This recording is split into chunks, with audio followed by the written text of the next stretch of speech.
Hey, it's Jennifer from Florida Quilting Center. It's September here in Florida, which means we're really getting into the Christmas season here. And we thought we'd do some fun Christmas projects. So we have this panel, it's $10. It's called the Let It Snow blocks. You get 8 little scenes on this panel. So you know around Christmas, there's always like hostess gifts, you want to decorate a little bit, there's always something, and people assume that because you're a quilter, you should give them something handmade. So here you go. These come out to $1.25 each, and there's tons of opportunity for different things. So we're gonna do something different on every block, so stay with us. Our first block, I've already done it, I kind of cheated. I was just gonna ditch it with the white Deco Bob, which is an 80 weight, but then I just kind of got along to like following the lines, and this is what I do on almost everything. I just follow the pattern that's already there. So that's what I did on this one, and I was like, you know what? I'm gonna call it good enough alone with that white. So that's really pretty and simple for our first scene. Second one, I've switched to a sage green in the Invisafil, which is the 100 weight. Okay, so this is gonna blend with everything. So my plan on this one is I'm gonna embellish the trees with this really pretty variegated yarn with a little bit of Angelina. And then for the snow, I'm gonna come in and do a little bit of confetti or snippet quilting with this pretty chiffon-y material and some fused Angelina in that blue pearl color. Okay, so I'm gonna go ahead and start here. And again, that sage green just blends in with everything. So I'm gonna go ahead and outline my clouds just to kind of tack them down. And then I'll come back and start those trees.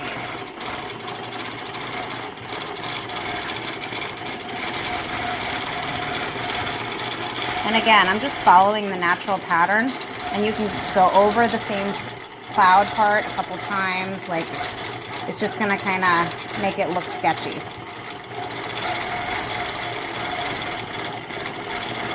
So just following those outlines. I'm gonna travel down. Okay, so here I am at the tree, and I'm not really gonna ditch it because I just wanna do something fast. So I'm gonna start just by couching this really pretty yarn on there. I think this yarn was probably from Joann or Michael's, but I'm just gonna kind of zigzag. I can overlap, I can go up, and you don't have to hit every part. And you kind of want it to be loose, or else it starts looking like tight lines. You can kind of bunch it up in certain spots. But again, that Invisafil just sinks right in, and you just can't even see it at all. But now we get that texture of that tree.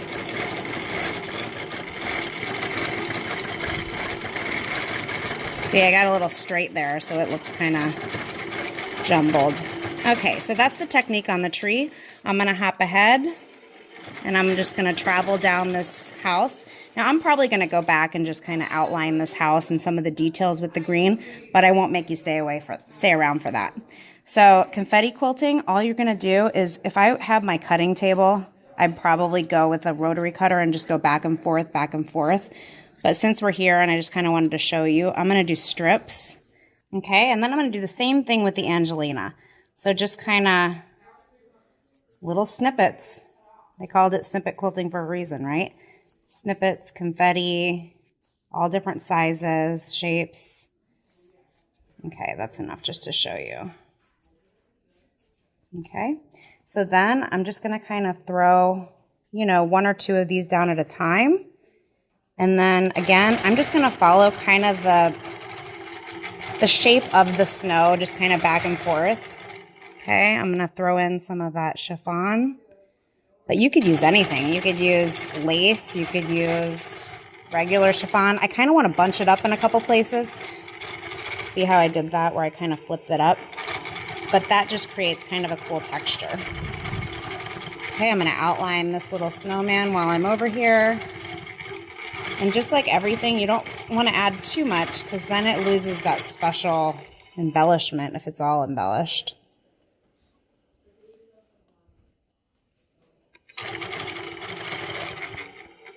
But that just creates a really nice texture. You just keep adding and layering. Watch your fingers.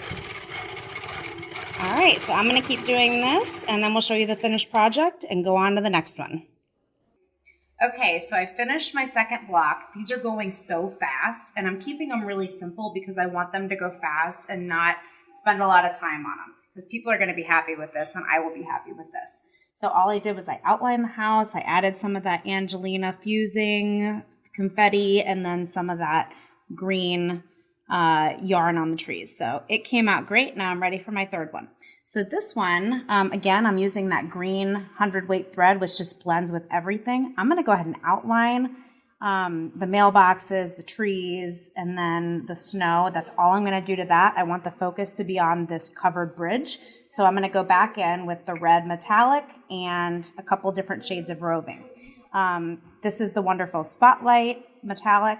And then these, I think I got from like Joanne, Michael, something like that in a roving multi-pack. All right, so I've switched my thread to my red metallic, and I'm going to go ahead and do the barn. I did check my tension, but usually when I'm going back and forth from the 100-weight to the metallic, I don't really have to change too much because they're both kind of thin. I did loosen up a little bit on my tension, but that's it. I also changed my stitch length to 14, so I'm going to get a little more glitter because I'm getting those smaller stitches. So all I'm going to do is I'm going to place, I've got that red roving, and then I've got some purple that I'm going to throw in on the shadows because shadows have a lot of purple. So I think it'll kind of force that. So I'm just going to kind of lay down the roving, and it doesn't have to be perfect because then you can go back and trim that.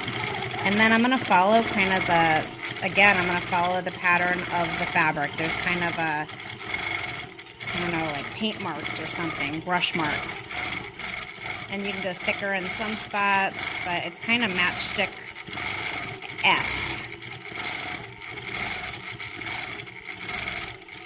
Okay, so I would just keep doing that, and then you can do kind of some little, it doesn't have to be totally up and down, you want it to be irregular.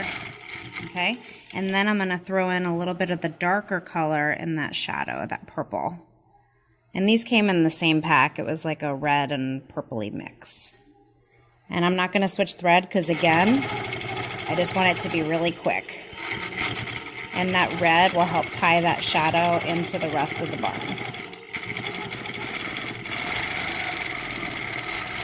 Okay, so that's the technique there. I'm going to keep doing the barn, and we'll be back to show you how it turns out. All right, so I finished the third one. All I really did after we left was I added the Angelina and then I quilted over it. So the Angelina is in this form when it comes. We have it on our website, so we'll link the link down at the bottom. But it comes in this form, which is kind of like angel hair, but it also fuses together, which is what I used on the confetti for the snow in the last panel. So that's here, which I'll do on the next one so you can see it. Finished the roving and then did some thread painting down here. I did switch to the lavender Invisafil because I had to switch thread anyway, and there was a lot of blue in the shadows, so I wanted to kind of pick that up. When I'm doing thread painting, the big thing that I do is I don't do any straight lines. So it just looks a lot more organic when you do kind of those wavy echoing patterns. So now on my next one, I've come over here and I've kind of outlined everything again. And when you outline everything, it kind of tacks everything down, it puffs a few things up, and then it just kind of puts a few places that are kind of prominence. So I'm going to add that Angelina right here on that highlight of snow.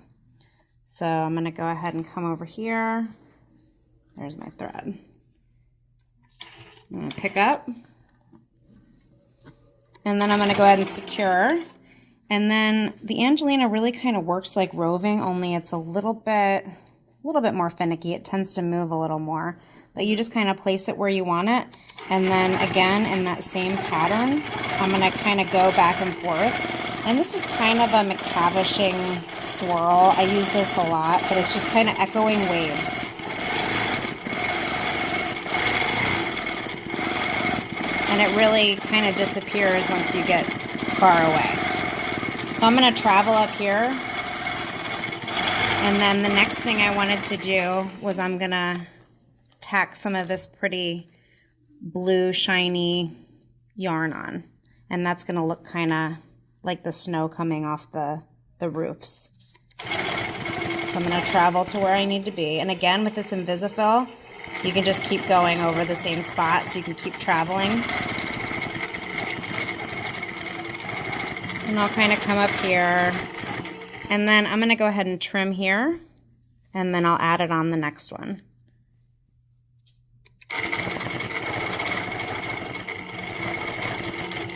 All right, so I'm going to keep doing that. I might add a little bit to the trees. I'm going to put a little roving with the metallic up here. And then this one is screaming rhinestones to me, so I think Hot Fix rhinestones will finish it off. So I'll finish that off, and then we'll show you the finished product. All right, so we finished up our last block. I added some of that blue shimmery snow type yarn to the trees and the rest of the buildings. I also used that same technique that we used on the barn over here on the sky. So we've got some cobalt blue roving with some metallic blue patterns going over it. Then I just did like a simple stipple meander on the sky, and then I went in with the bling. I'm a big believer in the power of bling, so that really set off that night sky. So here you can see we've taken one panel, a $10 panel with 8 different things. We've given you 4 different looks with all different embellishments, several ideas for this that you could use. You can buy these little square canvases at Joann. We have these marked for $2.50. These would be great little wall hangings for Christmas. You could also put a couple together and you could do a table runner. You could add some of the Instabright, and then you could do a hot pad if you did like cotton thread and not any embellishments. We don't want any fires happening for Christmas dinner. So we hope you enjoyed it. We're going to go ahead and link all of the things that we used on the bottom of this, so if you want to order them from us, you can. So we've got thread, panel, and the Angelina. So we'll see you next time.